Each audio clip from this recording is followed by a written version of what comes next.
I'm reading from the book of Mark, chapter 16, verses 1 through 8.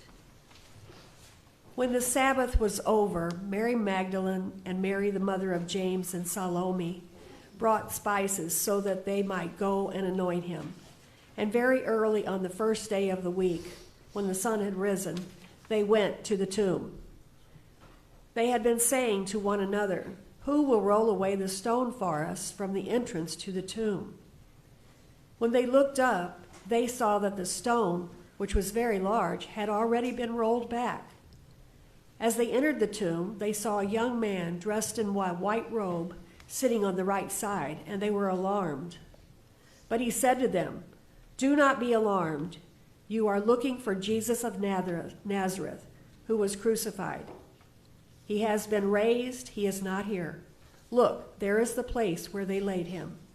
But go, tell his disciples and Peter that he is going ahead of you to Galilee. There you will see him, just as he told you." So they went out and they fled from the tomb, for terror and amazement had seized them, and they said nothing to anyone, for they were afraid. Thus ends the reading of God's holy word. Thanks be to God.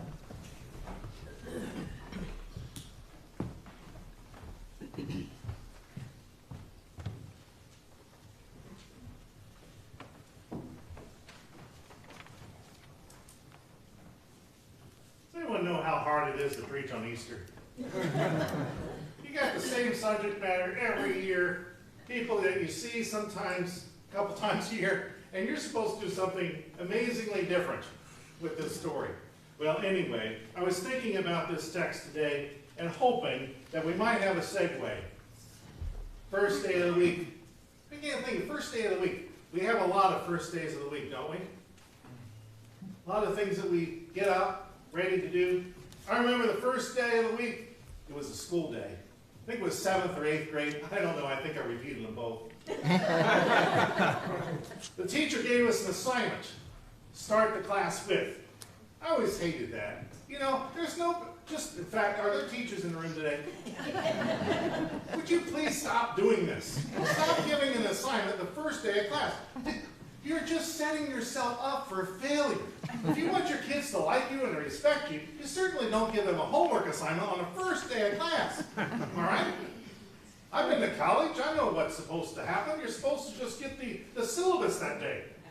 Figure out where the bookstore is. Get your stuff together, right? Well, anyway, first day of class, I remember what my English teacher assigned for us. She gave us a paragraph, and then she said, "You're going to compose your own paper. You're going to bring it back to class tomorrow, and then we're all going to read it, and we're going to listen to you read the papers." And then, talk about someone a little bit, control freak. She gave us the outline of how we would do the paper. Went something like this. And then it actually did on the page. It said, "Fill in your full name, comma, spent my summer doing some of the following activities." Then another quote here. "Insert a list of at least 10 things you did in the past summer, period. In the following paper, I'm going to tell you a little bit about each of these activities to help you understand why I would describe my summer as," insert a descriptive word, for example, exciting, surprising, informative. Then you will include at least 2 pages of information that will support the descriptive word that you use to describe your summer. You shall use 1-inch margins on the top, on the bottom, on the right and the left. You shall double space, not triple space. Double space, no exceptions. And then you will read your paper in front of the entire class. Just think about this assignment, really, especially you English teachers. My goodness. I'm sure this is how all the great writers started out, right? Can you just imagine? Edgar Allan Poe, probably one of my relatives. Edgar Allan Poe following through on this assignment. "My summer was surprisingly dark and foreboding." Or how about Thomas Paine? Do you think he had an assignment like this on the first day of school? "My summer was spent encouraging the Revolutionary War by producing a nice little pamphlet." Would you like 25 of them to pass out to your closest friends, neighbors? Come on, who needs a stack of crappy papers about summer? I mean, was this teacher's life so boring that she had to hear about us and what we did with our lives in the summer? I don't know. Ugh. Nonsense. So what's up with Mark? I mean, you just heard his conclusion of this gospel. It's Easter Sunday, and he gave us this incomplete sermon with women leaving for the gravesite without saying a word about Jesus Christ's resurrection. Did you hear that? They were shocked. They were scared. They left. They said nothing to anyone. Oh, really? Well, why are we here then? A good breakfast? Yeah, that would work. We could have a good breakfast without the resurrection. Actually, it's interesting. The New Testament scholar N.T. Wright believes that the end of Mark's gospel is in fact missing. Missing, he says. That maybe Mark didn't mean to end it so abruptly like this, but something has happened, you know? Maybe an act of first century vandalism. You know, how many times have I caught somebody tearing a piece of paper out of the book? Have you done that? You meet somebody, they got a nice book there, and they say, oh, let me get your information. Shoot, I don't have a pen, or, oh, wait. And then they take their book and they rip a page out of it, and they write it on it. You've seen that happen, right, Grace? You probably did it once or twice. I didn't take English either. Vandalism. Vandalism. Or, now my daughter-in-law's here, and I'm just thinking that maybe someone spilled some Starbucks mocha latte on it. That will stain it. Permanent. Ruin it. Someone like my daughter-in-law ruined the Gospel of Mark, and now we don't have the ending to this story. You come on Easter, I'm going to... Well, let's see what we can get out of this text this morning, shall we? This unusual gospel. In fact, I just want to highlight the fact that most preachers don't preach on this one on Easter. But you know that I'm strange and weird, so I like this one. First verse. When the Sabbath was over, Mary Magdalene, Mary, the mother of James, and Salome brought spices so that they could go and anoint Jesus' dead body. Very early on the first day of the week, notice something, I always forgot this, it's a work day. We forget because we always come to church on Sunday. Now to me it does feel like a work day. But for you perhaps, it's not a work day. You might forget that, yeah, these ladies were coming to the cemetery on a work day. That's one of the reasons why they had to go early, most likely. Just after sunrise, they came to the tomb. And they were saying to each other, who's going to roll the stone away from the entrance for us? I want to make a point here is that the women had no clue what was going to happen.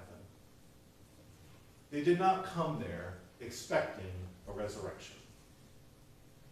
They, like everyone else, thought Jesus was a little dingy, crazy, talking in riddles about raising from the dead.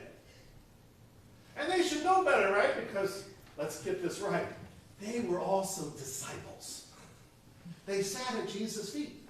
They listened to every word the man said. And I don't know about you, but when I look back at my school and my classes, who were the ones that were really good note takers? It was, I hate to be sexist, but it was the women. They were the ones taking the notes. They were the ones listening to every word that was being said. They were the ones that had the fancy recording equipment to make sure that they were able to study for those tests. Oftentimes us, disciples, I looked a lot like the disciples there in Mark's gospel. Maybe you did too. Half paying attention sometimes. But they would have known that Jesus said he was going to rise in 3 days. How many times has he said that? Go through the gospel, somebody, right now. We'll take some time. See how many times. It's a lot. It's a lot. And still, We get to this part of the Gospel of Mark, and they're not prepared. They didn't believe it. I just say this for those of you that are doubters or wondering if this really happened. I think it's fascinating to realize that the first disciples, men and women, just totally disregarded everything Jesus said about it. They thought it was a spiritual saying. They thought it was something about living a new life, an internal change or transformation of some kind. But they certainly were not thinking about a bodily resurrection, that a dead person would really come to life again. They thought they were going to take care of the mess that death leaves behind. They had to prepare the body so it wouldn't decompose too quickly and stink up the entire cemetery. Here's a fact I didn't realize. Did you know that the tomb where Jesus was buried, that was a new tomb, right? You knew that. New tomb, the other Gospels tell us. But it was going to be used for others. Because when you're poor, you don't get your own place. Gosh, think about that. Even when you're poor and you're dead, you don't even get your own place. Other dead bodies are going to show up in that tomb. You got to be respectful of the other people that are going to be using the tomb. That's what the ladies were there for. We got to use these spices. We got to prepare his body appropriately.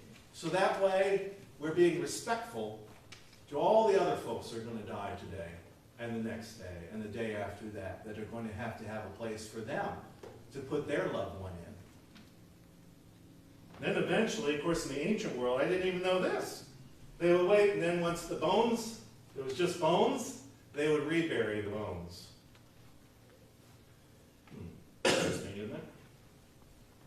They had witnessed the burial of Jesus, and that's why they knew where to go. That's also a key detail, isn't it? They were there. They saw the whole thing. They saw him take them down. They saw him prepare the body. They were the ones that knew this guy was dead. You're not going to fool them. You're not going to put one over on them, are you? They saw it all with their own two eyes. They were witnesses. Oh, wait a second. That's kind of weird too, isn't it? They were witnesses. However, the legal system of the day didn't allow women to testify in court because they could not be trusted. I'm not saying that. Don't get mad at me. Bible says it. First century. That's the way it was. Women could not give testimony in courts, only men could. Which also kind of makes you think, well, maybe it really did happen, because why on earth would all four of the Gospels tell us that women were the first ones to discover this mystery, this resurrected Jesus? You wouldn't say that unless it really happened, because it would have been better if Mark would have said, you know, ladies, thanks, but I'm going to write somebody else's name next to who saw first. 100 years from now, who's going to know, ladies? Who's going to know? And then Mark said, oh, they'll tell. Darn it. Okay, I'll put their names in. Just a few, not all of them. Let's not get carried away. So if he wanted to give his work greater legitimacy, in the first century at least, he would have only had men actors. He would have rarely said anything about the ladies at all. Verse 4, when they looked up, they saw that the stone had been rolled away, and it was a very large stone. Going into the tomb, they saw a young man in a white robe seated at the right side, and they were startled. But he said to them, don't be alarmed. Obvious. Really, we say some of the strangest things in the Bible. Even the angels say some really darn strange things, don't you think? Don't be alarmed. Yeah, I wouldn't be alarmed. Just open up an empty tomb, and there's some guy standing there in a white robe, and the empty tomb is there, empty, no dead body. Yeah, nothing to be alarmed at here, nothing to see. You're looking for Jesus of Nazareth, who was crucified. He has been raised. He isn't here. Look, here's the place where they laid him. And of course, these ladies knew exactly, right, where they laid him. They were there the other day when they put him there in the tomb. Look, it's empty. Verse 7. Go, tell his disciples, especially Peter. Why Peter? Especially Peter. Well, you remember Peter. If anyone was beating himself up for what he did a few days before, it was Peter. You know, Peter always, kind of like me, always talking without really thinking about what I'm saying. Peter got himself out there. You know, Jesus, if all the other disciples betray you, not me. I'm better than that. I'll be by your side. I'll never fail you. We all know somebody like this Peter, don't we? The one who says, oh, if you got car trouble, call me. I'll help you. I'll drop everything I'm doing. I'll go help you. And then you call. Hey, can you help me? Oh, I'm sorry. I've got a ball game to go see. Cardinals opening day. Sorry. Peter denied him 3 times. And you can just imagine, because Peter sincerely loved Jesus. And yet he had let him down terribly.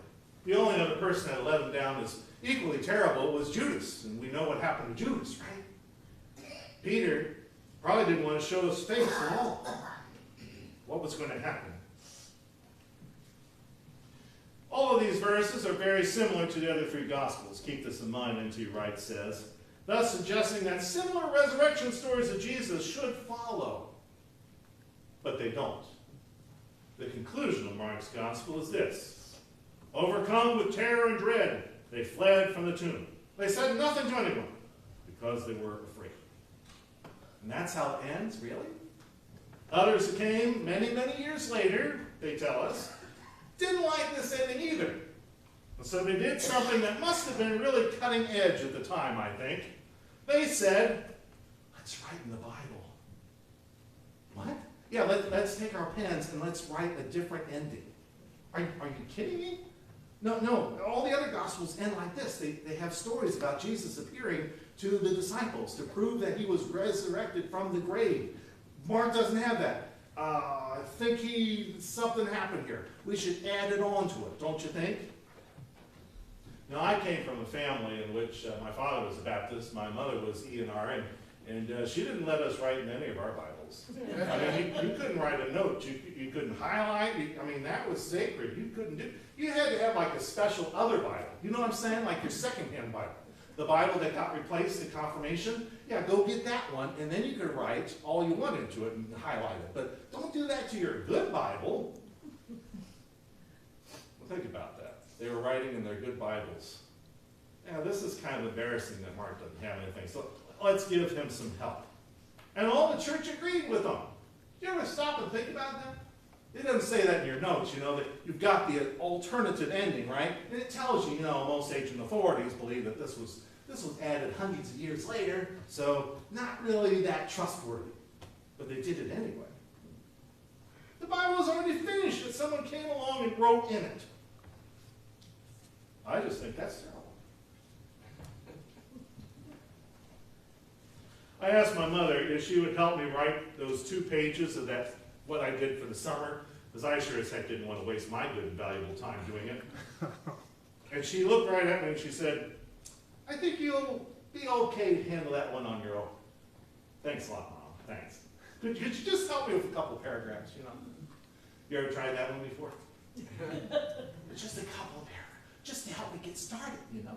I don't know what to say. Well, she didn't go for that either.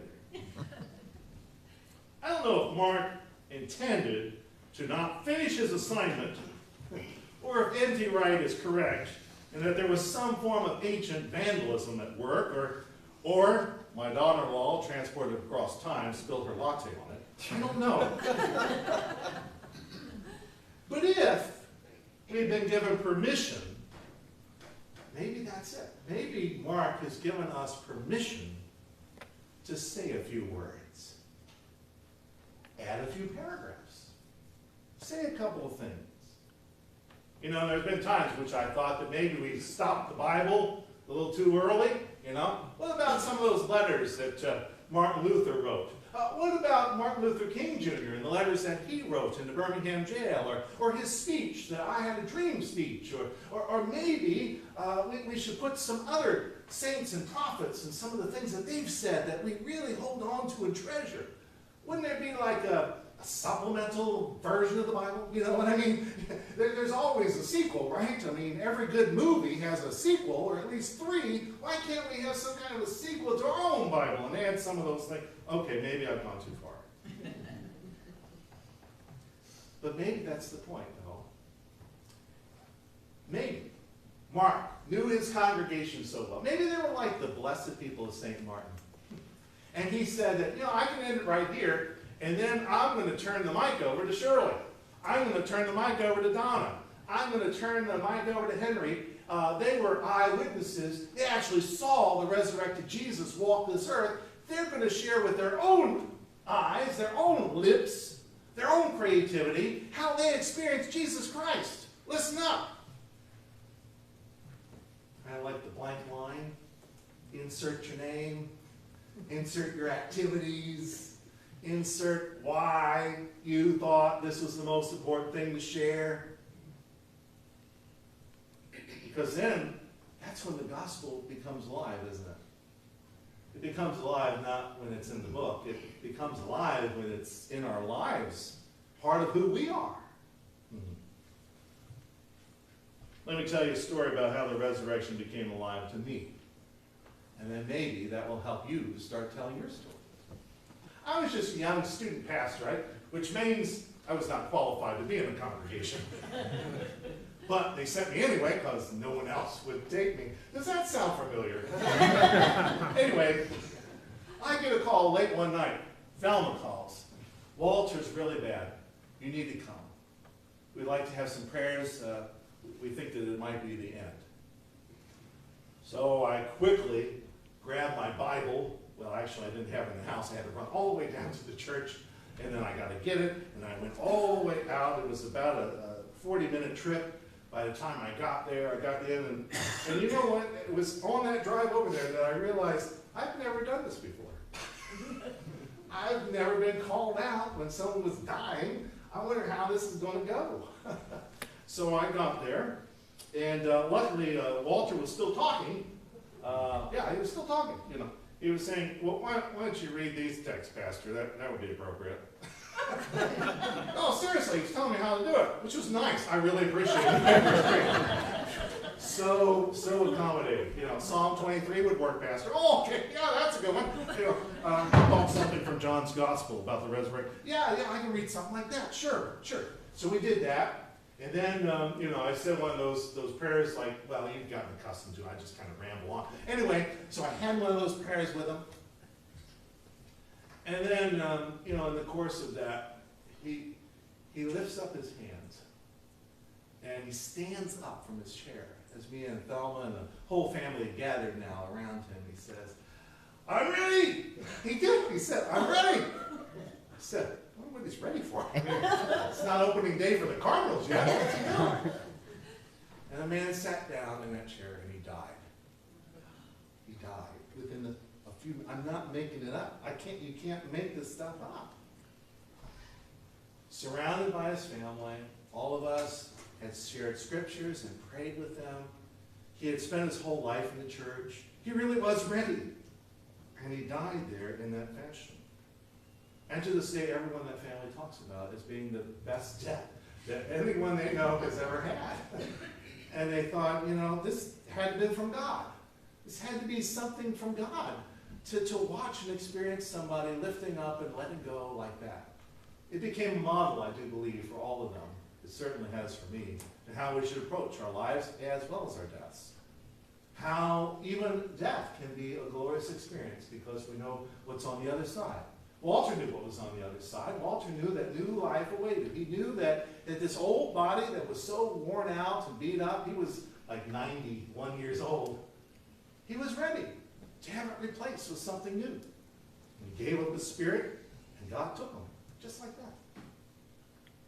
Now, I wish all of our deaths could be like that. That would be pretty good, wouldn't it? We don't get to decide those things. What's pretty good is the fact that God trusts us enough to continue the story. We don't have to feel the anxiety or the burden to pick up the pen and try to write more and more or to tidy things up. God says, I trust you people.